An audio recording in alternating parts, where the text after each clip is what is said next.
আমার মেয়ে ডাক্তার হবে এবং আল্লাহর কাছে কামনা করি আল্লাহ তাআলা যেন আমাকে দেখে যেতে দেয়। মাধ্যমিকে ও উচ্চ মাধ্যমিকে কৃতিত্বের সঙ্গে অর্জন করেছেন গোল্ডেন এ প্লাস। টিফিনের জমানো টাকায় ফর্ম কিনে অংশ নেন মেডিকেল ভর্তি পরীক্ষায়, সেখানেও পেয়েছেন সফলতা। তবে মেডিকেলে ভর্তির সুযোগ পেয়েও অর্থের অভাবে ভর্তি নিয়ে তৈরি হয়েছে অনিশ্চয়তা। আমরা গর্ববোধ করতেছি এবং তার সহযোগিতার জন্য সর্বোচ্চ চেষ্টা করব। আমরা তার মঙ্গল কামনা করি। আমাদের এলাকা থেকে সবাই খুবই আনন্দিত যে আমাদের এলাকা থেকে একটা মেয়ে মেডিকেলের চান্স হয়েছে, এটা সবাই খুবই আনন্দিত, আর সেদিকে আমিও আনন্দিত। কিন্তু আবার এটা ঠিক যে আসলে এনাদের মানে আর্থিক সচ্ছলতা তেমন না, কিন্তু এরা মেয়েটাকে পড়ায় এনেছে।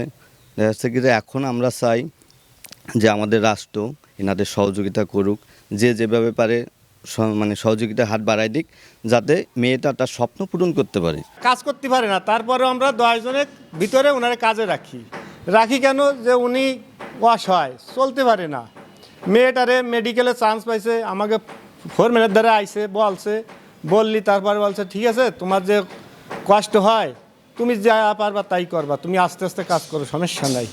এই গল্প গোপালগঞ্জ সদর উপজেলার তেঘরিয়া এলাকার দিনমজুর রুকু মল্লিক ও গৃহিণী পারুল বেগমের মেয়ে নুরুন্নাহার অন্তরার। গত 20 জানুয়ারি প্রকাশিত মেডিকেলে ভর্তি পরীক্ষার ফল ঘোষণা হলে জানা যায় তিনি উত্তীর্ণ হয়ে সাতক্ষীরা মেডিকেল কলেজে ভর্তির সুযোগ পেয়েছেন। বললো জাম্মু আমি কি মেডিকেলের ফর্মটা কিনবো? আমি কই কেন, দেখো কি হয়। ও ফর্মটা কিনলো, কেনার পরে খুবই উৎসাহ, জাম্মু আমি মেডিকেলে ভর্তি পরীক্ষা দেবো। দেওয়ার পরে ওর কোচিং মানে ওই যে স্যার কলেজের, ওনার সাথে পরামর্শ, স্যার আমার সিটটা যাতে আমার রিক্সা ভাড়াটা মানে গাড়ি ভাড়াটা না লাগে, আমার সিটটা এখানে ফেলান যায়, এরকম একটু সিস্টেম আমারে করে দিন। সে স্যার বললো কি ঠিক আছে, তোমার কোনো সমস্যা নাই, আমি এইখানে তোমার ফর্ম পড়ে আমি তোমার এইখানেই কিনে দেবো।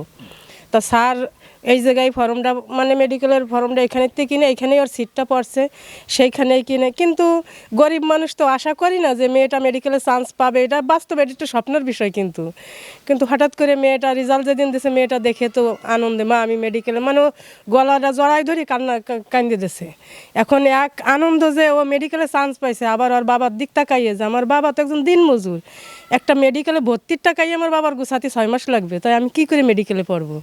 আমি চাই যে আমার আপু একজন ভালো ডাক্তার হোক এবং সে সমাজের গরিব অসহায় লোকদের সহযোগিতা করুক, এবং আমি চাই যে রাষ্ট্রে যারা আছে তারা আমার আপুকে কিছু দিয়ে সহযোগিতা করুক।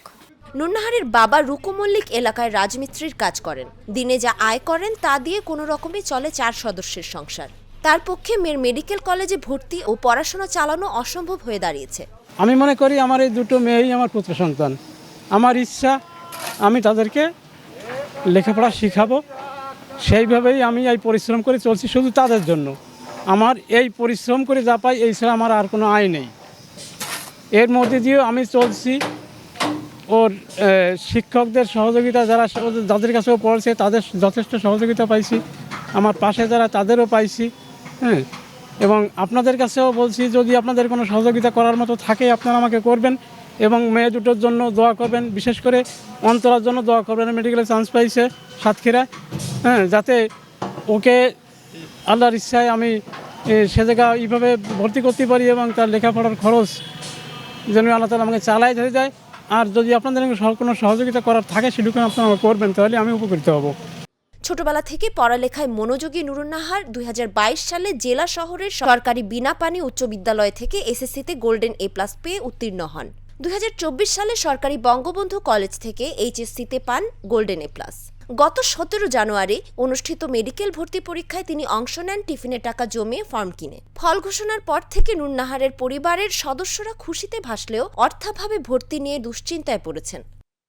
আমি এবছর সরকারি বঙ্গবন্ধু কলেজ থেকে এইচএসসি পরীক্ষায় উত্তীর্ণ হয়েছি এবং 17 জানুয়ারি অনুষ্ঠিত দেশব্যাপী এমবিবিএস ভর্তি পরীক্ষায় উত্তীর্ণের মাধ্যমে সাতক্ষীরা মেডিকেল কলেজে চান্স প্রাপ্ত হয়েছে। আমার এখন স্বপ্ন হচ্ছে আমি বড় হয়ে একজন ভালো ডাক্তার হব, সমাজে অবহেলিত বঞ্চিত যেসব মানুষ আছে তাদের পাশে দাঁড়াবো। এটাই এখন আমার স্বপ্ন, আমার বাবা মারই সকলেরই স্বপ্ন।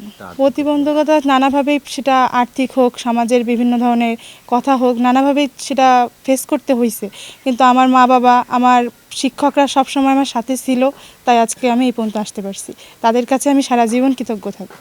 অবশ্যই চিন্তিত, কারণ মেডিকেলে বিশেষ করে প্রথম দিকেই তো একটা অনেক অ্যামাউন্টের খরচ লাগে, সেটা নিয়ে তো চিন্তিত থাকতে হয়। যেহেতু আমার বাবা একজন দিনমজুরের কাজ করে, তার পক্ষে এতটাও বহন করাও সম্ভব হবে কিনা বলতে পারতেছি না। রাষ্ট্রের কাছে, রাষ্ট্র যদি সহযোগিতা করে, বিভিন্ন ধরনের রাষ্ট্রের যে সহযোগিতা করে অনেক ক্ষেত্রে, সেটা করলে সুবিধাই হয় আর কি। গোপালগঞ্জ জেলা প্রশাসক মোহাম্মদ কামরুজ্জামান বলেন, বিষয়টি আপনাদের মাধ্যমে জানতে পেরেছি। আমরা দ্রুতই ওই শিক্ষার্থীর খোঁজ খবর নিয়ে তাকে আর্থিকভাবে সহযোগিতা করব। সরকারি মেডিকেলে চান্সপ্রাপ্ত